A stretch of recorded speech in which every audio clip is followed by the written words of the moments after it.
আসসালামু আলাইকুম। আমি আবির। আমি এসেছি আজকে ছাদে। এখানে আমি দেখাচ্ছি যে আমাদের চক। এখানে দেখা যাচ্ছে মেঘনা নদী।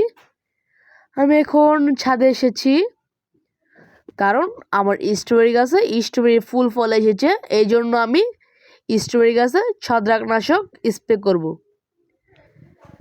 এখানে আমি স্ট্রবেরি গাছগুলো লাগিয়েছি। এখানে আমি স্ট্রবেরি গাছ আরও অন্যান্য গাছ লাগিয়েছি। এখানে আমি প্রথমে 1 লিটারের বোতলের ভিতরে 1/2 লিটার পানি নিয়ে নিয়েছি।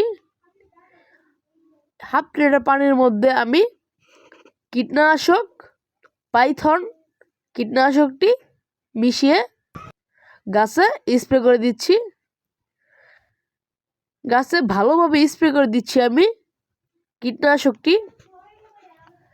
এখানে আমি ভালোভাবে স্প্রে করে দিচ্ছি গাছে কীটনাশকটি।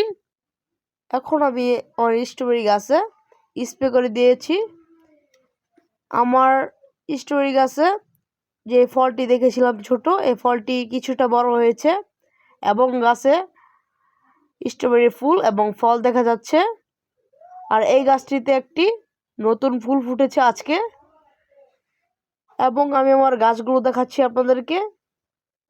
আমার ভিডিওটি দেখে লাইক, কমেন্ট, শেয়ার করবেন এবং আমার চ্যানেলটি সাবস্ক্রাইব করবেন।